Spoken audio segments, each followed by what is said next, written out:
저는 우리 여기 최 목사님하고 같은 노예에서 함께 사역을 하다가 이제는 은퇴를 한 목사입니다.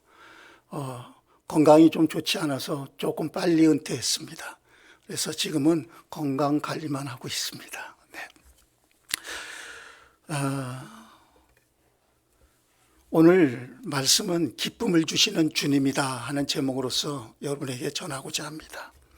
성경은 언제나 어둠에서 빛으로, 창세기 1장에 보면은 흑암이 깊음 위에 있고 라고 시작합니다. 그리고는 그 다음에 빛이 있으라 하나님 말씀하시니까 어둠에서 빛으로 옮겨집니다. 또 저녁이 되고 아침이 되니 이렇게 또 기록되어 있습니다. 이 말씀은 바로 하나님은 말씀하실 때마다 말씀을 통하여 진행하고 계시고 변화가 있다는 의미입니다. 이제 성경을 통해 보여주는 질서와 차례, 어둠에서 밝음으로, 죄인에서 의인으로, 사망에서 생명으로 나타나고 있습니다. 첫사람 아담의 불순종으로 어둠이 왔고, 그리고 이제 두 번째 아담 되시는 예수님의 순종하심으로써 이제 생명으로 진행되는 것을 우리는 발견하게 됩니다. 그래서 오늘은 기쁨을 주시는 주님, 이 본문을 가지고 여러분과 함께 하나님의 은혜가 임했으면 좋겠습니다. 지금은 사순절 기간입니다. 다음 주일은 또 종려주일입니다. 그리고 그 다음 주일은 부활주일입니다. 보세요. 어둠에서, 슬픔에서 부활로 바뀌는 기간인 것입니다. 그래서 오늘 첫 번째로 근심이 도려 기쁨이 되리라, 이 말씀을 전하고자 합니다. 오늘 요한복음 16장 오늘 읽은 본문을 보면은 예수님께서 십자가의 죽음을 앞두고 제자들에게 미리 말씀하시는 장면입니다. 16절을 한번 볼까요? 거기 보니까 조금 있으면 너희가 나를 보지 못하겠고 또 조금 있으면 나를 보리라 하시니, 제자 중에서 서로 말하되 우리에게 말씀하신 바 조금 있으면 나를 보지 못하겠고 또 조금 있으면 나를 보리라 하시며 또 내가 아버지께로 감이라 하신 것이 무슨 말씀이냐 하고 무엇을 말씀하시는지 알 수 없구나 이러면서 수군거립니다. 이 말씀은 예수님께서 이제 얼마 오면 세상 죄를 짊어지실 십자가의 고난에 대해서 말씀하신 거고 부활에 대해서 말씀을 해주신 것입니다. 주님의 말씀을 우리가 조금만 경청을 하게 되면은 죽음에서 부활이라는 바로 변화를 보여주고 있다는 것입니다. 이처럼 믿음은 언제나 점진적으로 하나님의 말씀을 따라서 변화가 일어납니다. 오늘 예배 드리면서 우리 과천연합교회 성도님들이, 그리고 여러분들의 믿음이 성경적으로 변화되고 진행되는 축복이 있기를 주의 이름으로 축복합니다. 제자들은 아직까지도 주님의 죽음에 대해 알지 못합니다. 세상에 가난한 자, 병든 자, 그리고 로마의 핍박 속에 잡혀있던 자신들의 모습 속에서 주님을 바라보며 세상의 방법으로 우리를 구원하시고 우리를 해방하러 오신 선생님이나 왕으로 생각하고 있습니다. 그래서 제자들은 아직까지도 주님의 말씀이 이해되지 않는 것입니다. 우리는 세상에 살면서 간혹 이해되지 않는 말이나 이야기를 들을 때가 종종 있습니다. 그때 우리의 반응은 어떠십니까? 오늘 본문의 제자들처럼 수군거리십니까? 강단에서 목사님의 말씀을 선포하실 때에 그 목사님의 말씀이 내가 이해가 되지 않아 하고, 오늘 누구누구 집사님 오늘 목사님 말씀 이해가 됐어? 나는 잘 받아들여지질 않아. 충분히 그럴 수 있습니다. 자, 그래서 오늘 본문의 제자들처럼 우리는 의아해하고 의문을 갖기도 하고 수군거릴 수 있습니다. 주님과 제자들은 3년 반 동안 동고동락하다 보니 정이 엄청 많이 들었을 것입니다. 함께 먹고 함께 자고 함께 행동하다 보니 그 정은 우리가 예측할 수가 없을 정도의 정일 것입니다. 그런 관계인데 예수님이 이제 십자가에서 죽음을 당할 때 제자들의 심정이 어떻겠습니까? 제자들은 주님의 십자가의 죽음을 생각하면 근심과 슬픔이 그들의 마음을 장악할 것입니다. 죽음으로 무덤에 묻히는 예수님을 보면서 아마 곡하고 통곡하여 맞지 않습니까? 이때 예수님께서 오늘 본문 20절과 21절에 이렇게 말씀하십니다. 내가 진실로 진실로 너희에게 이르노니 너희는 곡하고 애통하겠으나 세상은 기뻐하리라. 너희는 근심하겠으나 너희 근심이 도리어 기쁨이 되리라 하면서 여자가 해산의 고통과 기쁨을 체험하듯이 비유를 들어 제자들에게 말씀해 주십니다. 성도 여러분, 십자가는 불신자들과 세상에게는 저주요 창피한 것이고 슬픔이고 미련한 것입니다. 그러나 하나님의 백성에게는 생명의 열매요 축복이고 기쁨이고 그리스도의 비밀이 되는 것입니다. 하나님의 밀이 땅에 떨어져 죽지 아니하면 한 알 그대로 있고 죽음은 많은 열매를 맺느니라고 말씀하셨습니다. 십자가 죽음은 많은 사람의 죄를 대신하여서 예수님이 죽으심으로 많은 사람이 죄사함을 얻게 하십니다.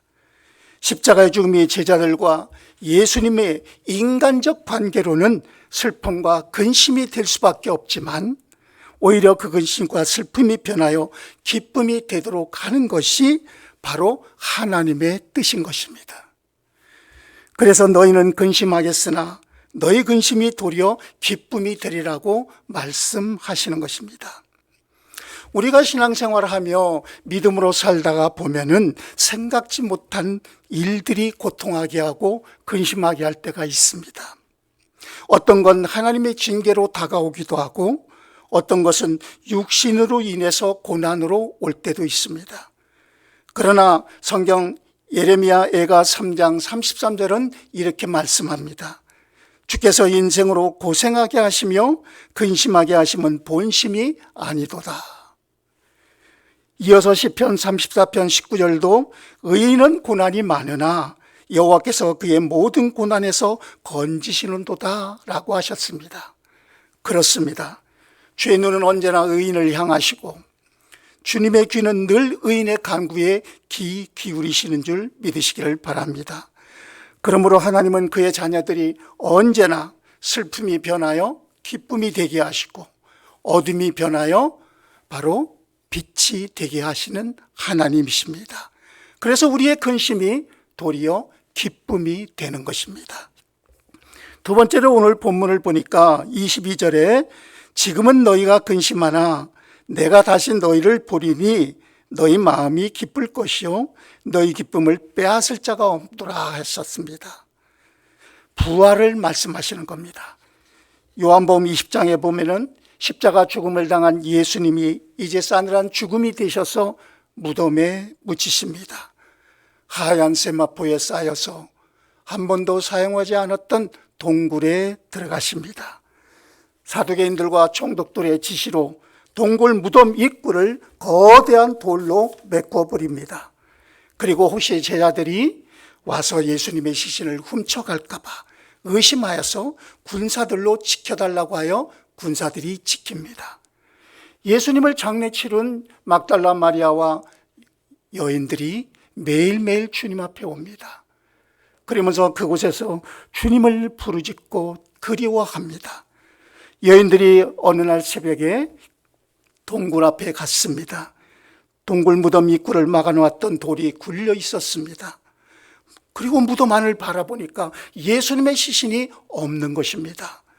누군가 예수님의 시신을 훔쳐갔거나 훼손했거나 슬픔과 눈물이 흘러서 근심할 때에 천사가 나타나 말합니다.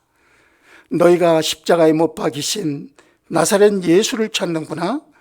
그가 살아나셨고 여기 계시지 아니하리라. 가서 그의 제자들과 베드로에게 이르기를 예수께서 너희보다 먼저 갈릴리로 가시나니 전에 너희에게 말씀하신 대로 너희가 가서 배우리라 하라 하여 막달라 마리아가 가서 예수님이 살아나셨어요. 여러분, 예수님이 살아나셨어요. 이렇게 전합니다. 얼마 후에 예수님이 제자들에게 나타납니다. 예수님은 나타나셔서 부활에 자신의 몸을 보여주고 손을 보여주시니 그 제자들이 정말 예수님이 부활하셨구나 이러면서 몹시 기뻐합니다. 주님 말씀하신 대로 근심이 기쁨으로 바뀐 것입니다. 이 기쁨은 세상이 빼앗지 못하는 기쁨입니다. 하늘아버지 하나님께서 주시는 기쁨인 것입니다. 제자들은 부활 예수의 생명을 목격하고 맛본 자의 기쁨을 소유합니다. 제자들은 그때부터 근심거리가 생겨도 근심하지 아니하는 기쁨을 소유하게 된 것입니다. 성도 여러분도 예수의 생명을 맛보시고 그 생명 기쁨 때문에 오늘도 예배하는 줄로 믿습니다. 마가복음 8장 34절에 무리와 제자들을 불러 이르시되 누구든지 나를 따라오려거든 자기를 부인하고 자기 십자가를 지고 나를 따르는 것이니라 라고 하셨습니다. 예수 부활의 생명은 예수 십자가의 죽음을 통과한 후에 얻어지는 것입니다. 구약의 욥이란 사람을 아실 것입니다. 사탄이 하나님의 허락하에 극심한 고난의 시험을 욥에게 내립니다. 재산을 없앱니다. 7 아들 3명의 딸 다 죽입니다. 그리고 욥에게는 정말 몸에 악한 질병이 들게 합니다. 그럼에도 욥은 어떻게 했습니까? 원망이나 불평을 하지 않았습니까? 하지 않았습니다. 그러던 어느 날 욥이 다음과 같이 고백을 합니다. 제가 읽어보겠습니다. 욥기 23장 8절로 9절입니다. 그런데 내가 앞으로 가도 그가 아니 계시고 뒤로 가도 보이지 아니하며 그가 왼쪽에서 일하시나 내가 만날 수 없고 그가 오른쪽으로 돌이키시나 배울 수가 없구나. 의문이나 의심은 생길 수 있다는 겁니다. 그런데 욥이 또 이렇게 말합니다. 23장 10절이죠. 우리가 잘 아는 구절이죠. 그러나 내가 가는 길을 그가 아시나니 그가 나를 단련하신 후에는 내가 순금같이 나오리라. 그러면서 자신이 이렇게 고백할 수 있는 건 다름이 아니다. 23장 바로 계속 연속해서 11절과 12절에 이렇게 기록하고 있습니다. 내 발이 그의 걸음을 바로 따랐으며 내가 그의 길을 지켜 치우치지 아니하였고 내가 그의 입술의 명령을 어기지 아니하고 정한 음식보다 그의 입의 말씀을 귀히 여겼기 때문이다라고 고백합니다. 성도 여러분, 23장 10절이 우리가 결과가 되지만 23장 11절과 12절이 우리의 원인이 되는 것입니다. 내가 내 발이 그의 걸음을 바로 따랐고 내가 그의 길을 지켜 치우치지 아니하였고 내가 그의 입술의 명령을 어기지 아니하고 세상의 음식보다 육신적인 것보다 그의 입의 말씀을 귀히 여겼기 때문에 바로 욥이 그런 고백을 할 수 있었던 것입니다. 십자가의 영광 여러분 잘 아시죠?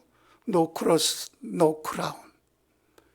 고난이 없이 어려움 없이 슬픔 없이 얻어지는 것이 아닙니다. 성도 여러분, 결국 욥은 어떻게 됐습니까? 우리 모두 다 잘 아는 겁니다. 욥기 42장 12절에 이렇게 기록되어 있습니다.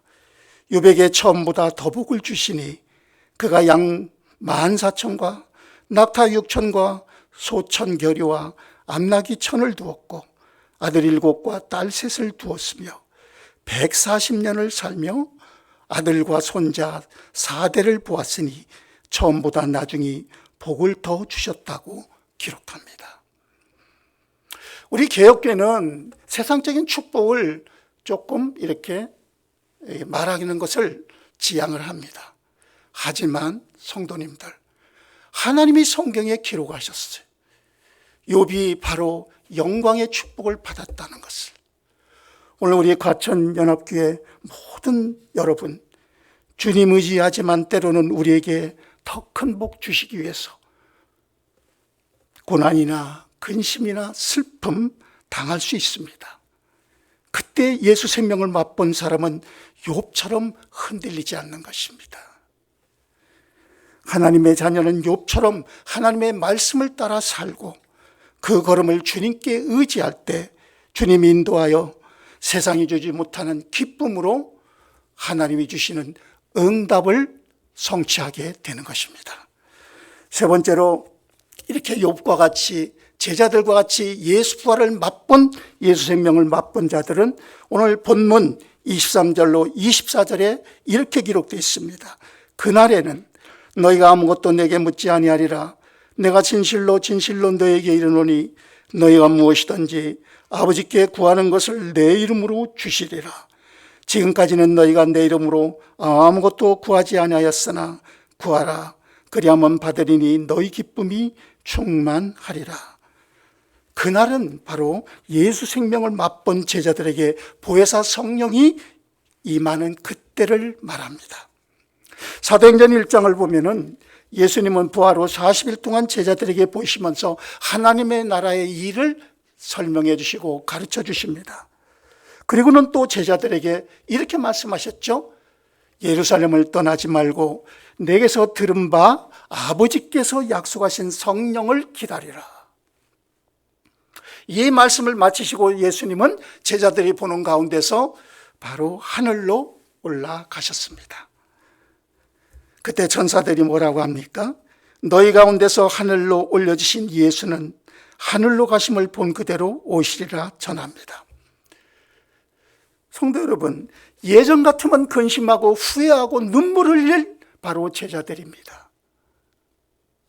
그런데 여기 우울하고 눈물 흘리고 슬퍼하고 이제는 낙심하며 살아야 할 제자들이 아니라 이제는 예수의 생명을 맛본 자들이었기 때문에 제자들이 오히려 주님의 말씀을 생각하며 어떡합니까?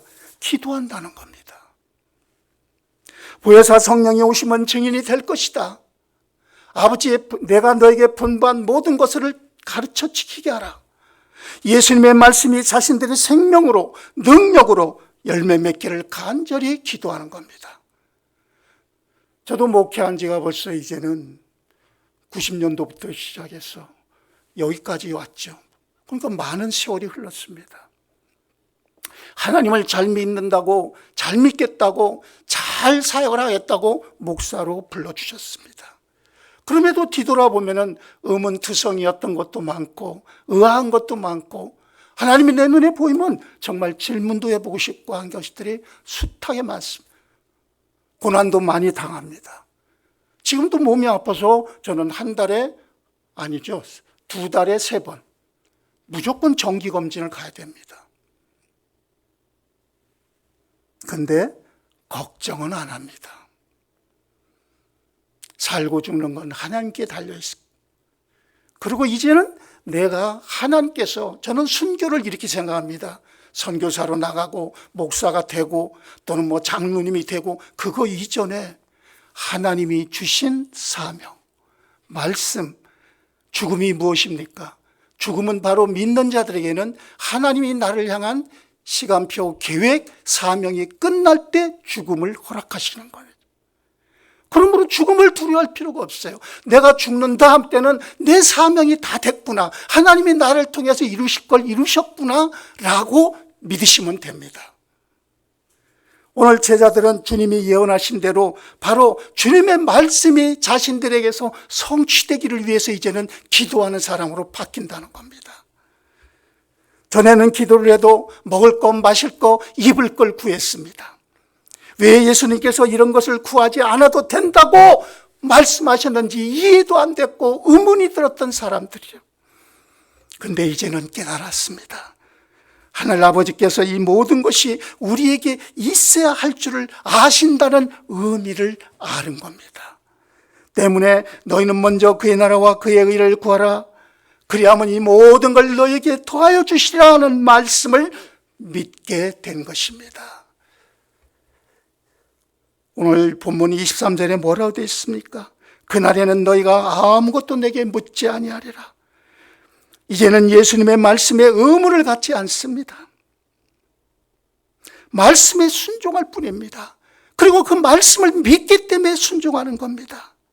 근심할 이유가 없어진 것입니다. 23절 하반절에 보면 내가 진실로 진실로 너에게 이르노니 너희가 무엇이든지 아버지께 구하는 걸 내 이름으로 주리라. 이 말씀은 바로 뭡니까? 예수님의 말씀이 믿어지니까, 예수님이 당부한 것을 내가 성취해야 될 바로 사명이 있으니까 예수님이 말씀하신 거, 가르치신 거 사명대로 기도한다는 것입니다. 제자들이 이제는 기도합니다. 주님 말씀을 신뢰하며 오직 기도합니다. 기도하니 주님께서 가르쳐 주셨던 말씀이 생각납니다. 그 말씀의 의미가 깨달아지기 시작합니다. 그리고 주님의 약속하신 말씀이 반드시 나를 통해 이루어진다는 것을 확신하는 겁니다. 슬픔이 변하여 기쁨이 된 것입니다. 오늘 본문 요한복음 16장 24절 마지막처럼 뭐라고 하십니까? 지금까지는 너희가 내 이름으로 아무것도 구하지 아니했다고 말씀하십니다. 지금까지는 만왕의 왕 예수 이름의 능력과 그 권세와 생명 되심을 몰랐던 거예요. 내가 바라보는 하나님, 내가 원하던 예수님으로 예수님을 따라다녔던 것이죠. 그런데 이제는 멀뚱멀뚱 또는 내가 원하는 기도가 아닌 주님의 생명으로, 주님의 말씀으로 마음을 같이하여 이제는 성도들이 하나가 되어서 기도에 힘씁니다. 그냥 기도가 아니라 주님이 말씀하신 것들, 우리를 통하여 성취하실 것들을 놓고 기도한다는 것입니다. 구하고 찾고 두드리는 제자들에게 이제 주님은 할 일을 생각나게 하셨어요. 우리는 가룟 유다를 압니다. 제자들도 가룟 유다를 압니다. 그랬더니 제자들에게는 기도하는 그들에게, 말씀 성취를 위해서 기도하는 그들에게 가룟 유다의 배반은 구약 성경의 성취이고 하나님의 구원의 시간표 속의 계획임을 알았던 것입니다. 그리고는 제자들은 이렇게 고백합니다. 우리와 더불어 예수의 부활하심과 그 부활을 증언할 사람이, 거룩한 사명을 감당할 사람이 필요하니 이제 제비를 뽑고 그 사람을 세우자. 마띠아를 제비 뽑아 사명자로 세웁니다. 예수님은 이미 말씀하셨어요. 요한복음 14장 26절입니다. 보혜사 곧 아버지께서 내 이름으로 보내실 성령, 그가 너에게 모든 것을 가르치고 내가 너에게 말한 모든 것을 생각나게 하리라. 아멘. 예수 이름으로 기도하는 제자들에게 할 일을 생각나게 합니다. 성도님들은 기도하고 나면은 할 일이 생각나십니까? 우리 여기 과천연합교회 성도님들, 정말 기도하고 나시면은 깨달음이 있으십니까? 아니면 책임감으로, 의무감으로, 아니면 아직도 제자들처럼 내가 원하는 예수님을 바라보며 먹을 거 입을 거 구하고 계십니까? 오늘 예수 이름으로 기도하는 제자들은 그냥 막연히 옛날식으로가 아니라 이제는 그의 나라와 그의 의를 구하는 기도를 하는 것입니다. 그랬더니 그들에게 무엇이요? 성령의 깨달음을 주시고 가르치심을 주시고 할 일을 생각나게 하신다는 것입니다. 드디어 우리 주님 성령을 보내주십니다. 오순절 날 이름에 성령이 기도하는 각 사람의 머리 위에 부어지십니다. 그들이 다 성령의 충만함을 받고 성령의 말하게 하심을 따라서 다른 언어들로 말했다고 했습니다. 물론 여러분이 이 내용을 압니다. 사도행전 2장에 각기 각 지방 족속의 언어로 했습니다. 그러나 우리는 약간 풍요적으로 약간 대입해 봅시다. 각각 다른 언어라면 여러분 성도님들 한 분 한 분을 향한 하나님의 계획을 깨닫게 하신다는 거예요. 그리고 그 뜻을 이루기 위해서 고백하게 한다는 거예요. 사람들에게 나아가 예수가 그리스도이심을 전하기 시작합니다. 그랬더니 주님께서 구원받는 사람을 날마다 더하게 하시지 않습니까? 우리는, 저도 평신도 집사로부터 시작해서 목사까지 됐습니다. 늘 하나님 앞에 부끄러운 게 평신도 때는 그렇게 순수하고 그리고 열정을 갖고 주의 일을 정말 가감없이 목사님 말씀 떨어지고 성경의 말씀이 내게 기도하면서 그대로 했습니다.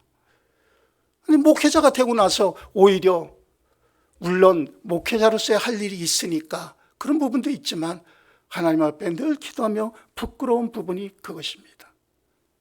요즘 저는 은퇴를 하고 쉬고 있는데 안산에 있는 모 교회에서 저를 협동 목사로 이렇게 초빙을 해 주셔서 지금 중고등부 설교를 맡아서 합니다.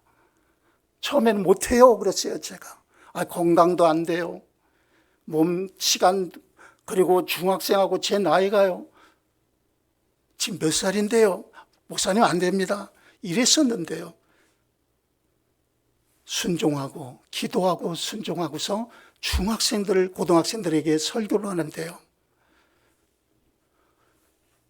코로나 때문에 주일학교가 전체가 다 모였습니다.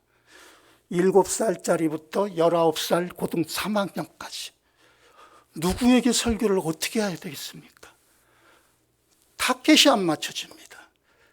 그래서 기도하고 그냥 하나님 말씀 선포하듯이 하는데, 중요한 건 그들의 영혼이 잘 되게 하시는 것도 하나님이시고 나는 그저 물을 주는 사람이다. 그런 마음에서 기도를 하면서 했더니 제 마음속에 오히려 그 어린 영혼들을 담임 목사로서 목회할 때보다 더 크게, 더 감사 하나님이 주시더라고요. 저는 목회를 그만둘 때 많이 슬펐습니다. 근데 하나님은 슬픔을 변하여 기쁨이 되게 하셨어요. 할렐루야. 사랑하는 성도님들, 제자들에게 주신 하나님의 기쁨, 여러분들에게 주신 하나님의 기쁨은 세상이 빼앗을 수 없는 것입니다. 얼마나 기쁨이 큰지 우리는 사도행전 2장 44절로 47절 알죠? 거기에 보면은 믿는 사람이 다 함께 있고 모든 물건을 서로 통용하며 소유를 팔아 각 사람의 필요를 채워주고 날마다 마음을 갖춰 모이기에 힘쓰며 집에서 떡을 대며 순전한 마음으로 음식을 먹었다는 겁니다. 옛날은 맛집 찾아다니며 맛있는 것만 먹으려고 했지만 순전한 마음으로 음식을 먹는다. 사랑하는 성도님들, 여러분 교회와 여러분 모두에게 바로 오늘 근심이 변하여 기쁨, 어둠이 변하여 빛이 되고, 그리고 교회가 사도행전적으로 오늘 하나님의 말씀처럼 이제 종려주일과 부활을 맞이하는 여러분 되시기를 주의 이름으로 축원합니다.